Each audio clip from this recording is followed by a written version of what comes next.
This is Feminist Wellness, and I'm your host, nurse practitioner, functional medicine expert, and life coach, Victoria Albina. I'll show you how to get unstuck, drop the anxiety, perfectionism, and codependency so you can live from your beautiful heart. Welcome, my love. Let's get started. Hello, hello, my love. I hope this finds you doing so well. There are so many amazing things about my romantic relationship that I am endlessly grateful for. The safety, the curiosity, the care, the growth, the support, the encouragement, the fun, the deep and powerful love and co-regulation of our nervous systems, and also the super deep nerditry. Well, I have called myself a Buddhist light for the last decade plus. My wife, Billy, is a for real vows taken Tibetan Buddhist. And because she is exactly who she is, she's so friggin' nerdy about it, which is so attractive. And she's constantly like, Buddhism has all these lists. I love a list. I think this episode has 5 different lists, but she's often rattling off about the paramitas and it's just so fun and amazing to have someone who's so expert in something I've been so interested in for so long, just constantly around. It is such a gift. So recently she was talking about a term in Buddhism that parallels so much of what we tend to do in emotional outsourcing, aka codependent, perfectionist, and people-pleasing living. And that term translates to idiot compassion. And that's when our compassionate actions stem not just from genuine care and understanding, but from a place of avoidance, fear, discomfort, not really recognizing it, but trying to control or trying to manipulate, right? All the things we do in emotional outsourcing. Idiot compassion can lead us to enable harmful behaviors or perpetuate unhealthy dynamics in our lives under the guise of, I'm just being kind. It's like putting a Band-Aid on a gaping wound without addressing the root cause of the problem, and keeps us and the people we are covering up for swirling in all of our old painful behaviors, when instead we could be growing and stepping into what's next. So, before we go on, and we're going to dive deep, let's pause, because as you can imagine, I'm not loving this translation. I mean, the idiot part, of course. It feels unnecessarily and unsupportively harsh and judgmental to me, and I believe that most of us who grew up in emotional outsourcing have had just enough of that. Thank you very, very much. I could call it naive compassion or uninformed compassion. These terms, they bring up a sense of innocence and a lack of awareness rather than implying judgment or criticism. When we engage in naive compassion, it's not because we're foolish or lacking in intelligence, but we just might not have really grasped the complexities of the situation or understood the deeper dynamics at play. When we think about the nervous system, and I go straight to functional freeze, when we're in functional freeze, we're not really present to what's going on in the moment. We don't have a full grasp of what's what because we're not present. We're not here. Another option could be misguided or misdirected compassion. These terms acknowledge that our intentions can be rooted in genuine care and concern, but our actions may inadvertently lead to, unintended secondary consequences. That is, the perpetuation of harmful patterns we just mentioned. This term, this rewrite, invites us to reflect on the alignment between our intentions and the actual impact of our actions, which can remind us to step into the humility and openness that's needed for learning and growth. And I'll also say that in emotional outsourcing, right, when our thinking is codependent, we often really lose our grasp on that connection between what we did and how it impacted others, right? Intention and impact, there's a gulf there, right? Well, I just meant to be helpful. I didn't mean to hurt your feelings, right?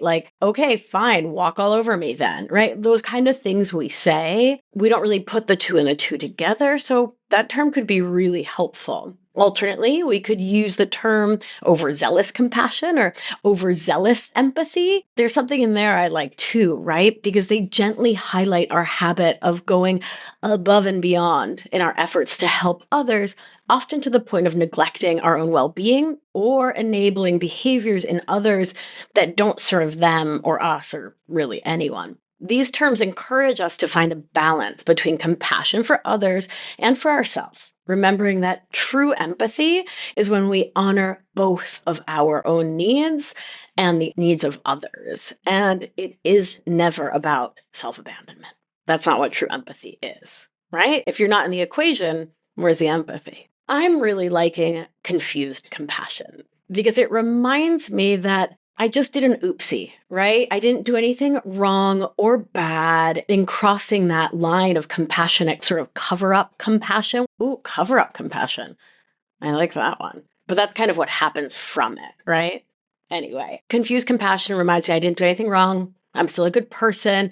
And I just did this thing that we do, right? It doesn't mean anything about my value or worth as a human being. There was just confusion between what my younger emotional outsourcing self believes to be best and what my evolving, growing self wants to be and do in the world. And in that confusion, I do this thing, right? Where I'm compassionate beyond what supports the other person and myself. And I cross this line into living, managing, controlling, sort of doing their life for them. So I present all these options because options are wonderful. So figure out what works best for you. I'm going to go with confused or misguided for now. So confused or misguided compassion, while outwardly appearing selfless, often stems from deeper psychological patterns that complicate our emotional landscape.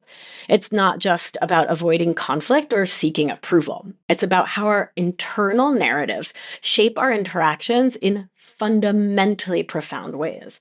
So let's talk about why we do this beyond the general, it's what we do in emotional outsourcing. What follows is not an exhaustive list and are presented in no particular order. So 1, and yeah, there's like 4 more lists to come. I love a list. Come on. It's a great way to organize the brain. 1, at its core, misguided compassion can be seen as a psychological safety net.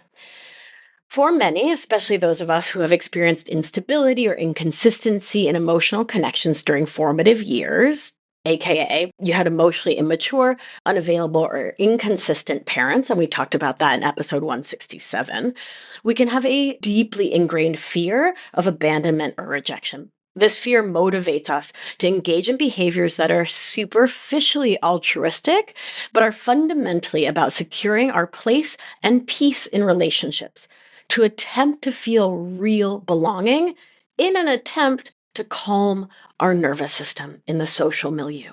This form of compassion is a defense mechanism against our deep-seated fears that if we stop being useful, we might end up all alone. And what happens to small mammals who are left alone? Well, we die cold and alone on a mountaintop, right?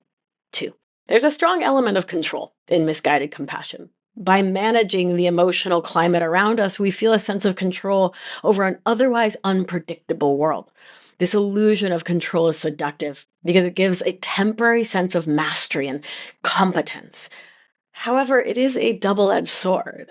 While it might provide short-term relief or a sense of power to do for others what they could totally do for themselves, it ultimately perpetuates a cycle of dependency and doesn't allow for genuine emotional intimacy or growth for anyone involved. 3, on a neurobiological level, the patterns of confused compassion are often reinforced by the brain's reward system. Acts of kindness and care release dopamine, a neurotransmitter associated with pleasure and satisfaction.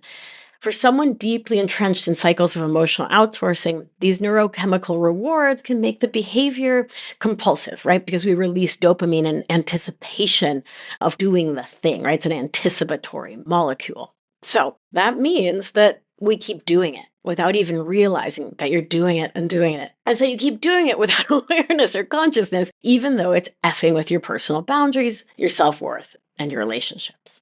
4, fear of confrontation and conflict can keep us doing this. As humans, we are wired to seek harmony and avoid discord. And in emotional outsourcing, we take this to 10 and try to keep things copacetic at the expense of our own well-being, choking down our upset, hurt, frustration to not upset the proverbial llama cart. Confronting someone or challenging harmful behaviors can be uncomfortable and anxiety-inducing, especially when we don't know how to regulate our nervous system, which most of us don't when we're deep in emotional outsourcing.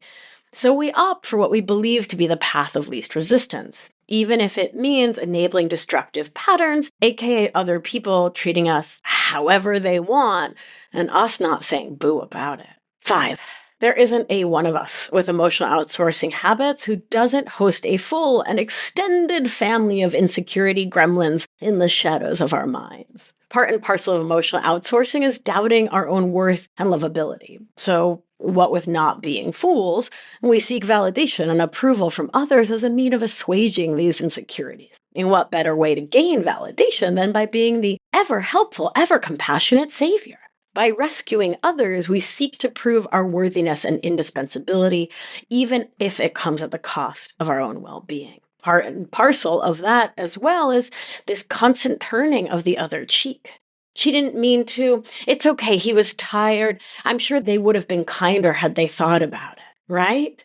And because we doubt ourselves and we doubt and don't trust that part of us that says, hey, that didn't feel good, we continue to give the other person the grace, are an idiot in terms of our compassion towards them, and continue to be taken advantage of over and over again. Of course, we need to talk about our social conditioning and cultural norms, especially within the patriarchy, white settler colonialism, and late-stage capitalism, neo-feudalism.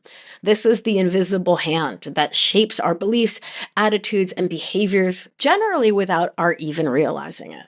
From a very young age, so many of us, especially those of us socialized as women and girls, are bombarded with messages glorifying self-sacrifice and martyrdom, equating our worth with our ability to serve others. We're taught that putting others' needs above our own is the epitome of virtue, and any hint of selfishness is met with scorn and disapproval. Come on now. It's no wonder we find ourselves tangled in this web of misguided compassion, seeking validation and approval through acts of selflessness at great personal cost.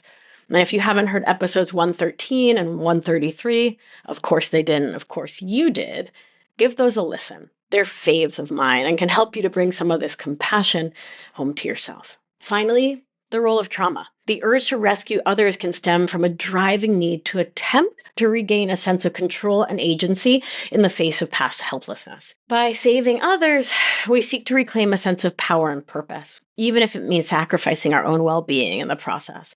Our nervous system believes that taking care of others is the best way to be safe, often because we learned that it actually was growing up. And the more we can regulate our nervous system, the more we can see which situations don't serve us. And when we're teetering into ye old, not so smart compassion. When we constantly prioritize others' needs over our own, we neglect our own boundaries and self-care, leading to burnout, resentment, and ultimately a depleted sense of self. It's important, no, it's vital to raise our awareness and to begin to recognize when we are engaging in misguided compassion. This kind of inquiry requires a keen eye and a willingness to look inward with honesty, curiosity, gentleness, and care. Because remember, when you're mean to you, you shunt that nervous system right on up into sympathetic activation, maybe go into a touch of dorsal freeze, check out collapse. You're not going to get any good work done. So here are some signs that your compassion may have jumped the shark. Should it be the proverbial shark? Probably, because it's not a literal one, is it? One common sign of engaging in misguided compassion is consistently neglecting your own needs and boundaries in favor of helping others. For example, you might find yourself saying yes to every request for assistance, even when it comes at a cost to you, like sacrificing your own time, energy, well-being, not doing your self-care or hobbies or the things you actually want to do. Another red flag is a tendency to swoop in and rescue others from their problems without giving them the opportunity to learn and grow from their experiences. And obviously, we're not talking about safety here. If the toddler's walking into the pool, swoop, swoop. This can manifest in various ways, such as constantly bailing out a friend or loved one from financial difficulties, or repeatedly taking on responsibilities that rightfully belong to others, covering for someone who's constantly hungover or late, on and on. Folks who engage in misguided compassion can often go to great lengths to avoid conflict or discomfort, even if it means enabling harmful behaviors or keeping those painful and wicked unhealthy dynamics in their relationships rocking and rolling. We find ourselves tiptoeing around difficult conversations or sweeping issues under the rug rather than addressing them directly, and end up keeping people in our lives long past those relationships' expiration date, because giving them the benefit of the compassionate doubt, making excuses for their lousy behavior, and keeping our head down feels safer to our nervous system and inner child than saying, you know what, this sucks, I'm out, rescue yourself. Constantly seeking validation and approval from others for our acts of kindness can also be a telltale sign of misguided compassion. If we measure our self-worth based on how much we're able to help others or seek praise and recognition for our efforts, that's a big ol' hint that our actions are driven more by a need for external validation than just genuine care and understanding. Now, is it nice to be recognized and appreciated? Oh my goodness, of course it is. But check the balance there, right? Check the intention, check your reason why, and check your balance. Engaging in misguided compassion can leave us drained, resentful, depleted, even when we're outwardly putting on a very brave face. If we feel resentful or overwhelmed by other people's needs and requests, it can be a sign that we're neglecting our own well-being in the process of trying to help.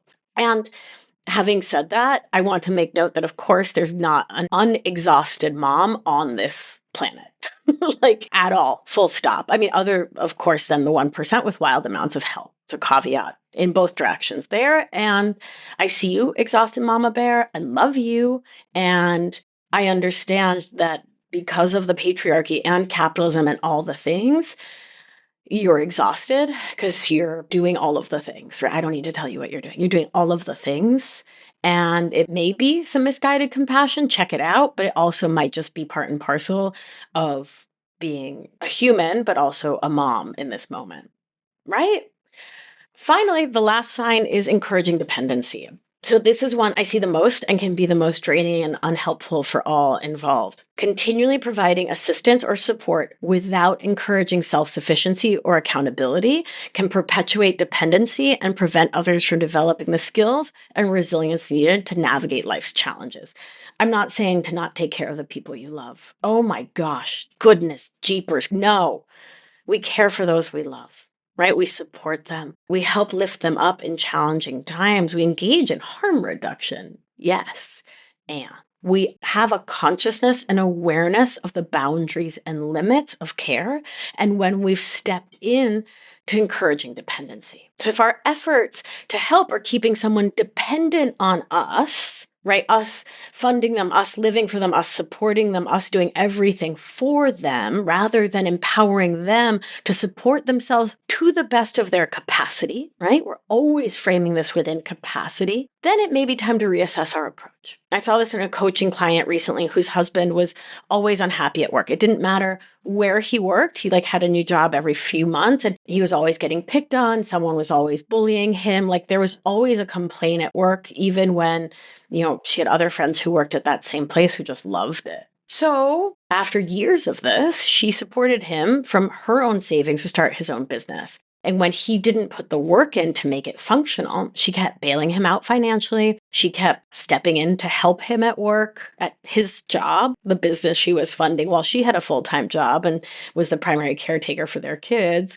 She was working longer hours herself to fund him. And so she was exhausting herself to keep his dream afloat while she was stressed and burnt out. And he was frankly chilling and not actually doing much to keep this going. So what happens when we're always the one jumping in to save the day and we give folks the grace over and over without them changing or showing up to take care of themselves, right? It's not great for anyone, to be real. We start by thinking we're just lending a hand, but before you know it, we're knee deep in everyone else's muck. This overgiving can slam us straight into burnout, right? And the resentment can creep up quietly when we're pushing our own needs aside. It's a bitterness that isn't just about being unappreciated. It's about us betraying our own boundaries because we were taught to do so growing up in homes riddled with emotional outsourcing. But let's face it, feeling like a doormat can really gnaw at you. And the grudge we hold against others for it festers, turning our once warm and loving feelings that led us to be compassionate to begin with icy cold. in relationships, these lopsided energies can feel like we're the only one putting in the work. It's like being stuck in a dance where we're the only one moving, which is super awkward. Not only does this rob our pals or our loved ones of the chance to grow, because hey, why bother when you're there to fix everything? It also cements us in this savior role that can be so challenging to shake off. This is not the stuff of healthy, balanced relationships. It's a recipe for connections that are as shaky as a house of cards. Bottom line, while our heart is usually in the right place when we're engaging in misguided compassion, the fallout is real. It's vital to dial it back and start setting some solid, loving, well-communicated boundaries for our own mental wellness and for genuinely healthier, stronger relationships. So, wouldn't be feminist wellness if we didn't dive into the remedies, right? So, let's start by cultivating self-awareness. It's the first step in breaking free from the cycle of misguided compassion. It involves developing a keen understanding of our own thoughts, feelings, and behaviors, which is where the thought work protocol can come in so helpful, as well as recognizing the patterns and triggers that contribute to our tendency towards overextending ourselves for others. Practices like mindfulness meditation, journaling, and of course, somatic awareness techniques like those I teach in Anchored and the Somatic Studio can be invaluable tools for greater self-discovery. Central to breaking free from the grip of misguided compassion is, of course, self-compassion. This means finally treating ourselves with the same kindness, understanding, and empathy that we constantly extend to others, especially when we make mistakes or realize, like, oh man, I'm doing that misguided compassion thing again. By cultivating a nurturing and supporting relationship with ourselves, we build resilience and inner strength to navigate the challenges of life with greater ease and grace. And in so doing, my nerds, we build more capacity in our nervous systems to stay with ourselves when life gets lifey. Setting clear and healthy boundaries is essential in preventing the pitfalls of misguided compassion. This means learning to say no when necessary. Thank you. I'm actually not available to help with a bake sale. Thank you. I hope it goes really well.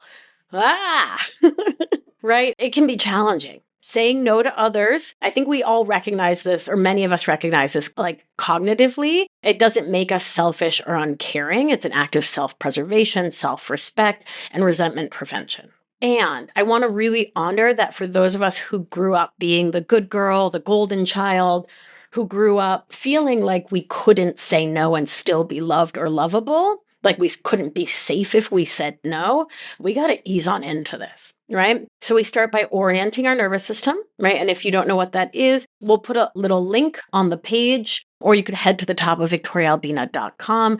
There's a bar there. You can put your name and your email address in when you click it, and you'll get my free orienting exercise sent right to your email. So we orient our nervous system, right? That buys you a second as you're looking around and grounding. Here's the kitten step. You ready? So when someone says, oh, hey, could you help out with X, Y, and Z? And everything inside you wants to scream no, but that good girl training, that home training that you have tells you, you have to say yes or you're a bad person. Here's what I want you to do. Say, ooh, I'll let you know. You're not freaking your nervous system and your inner children out by saying no, but you're not saying yes. You're not committing. You're buying yourself a little time to contemplate if you actually want to say yes or no. You can check in with yourself and you can practice kitten step it, not just going with that old knee-jerk yes. And then you can text them later that night or the next day. I usually say to give yourself minimum 4 hours, but 24 is even better. And you can tell them, no, I'm not available. Thank you.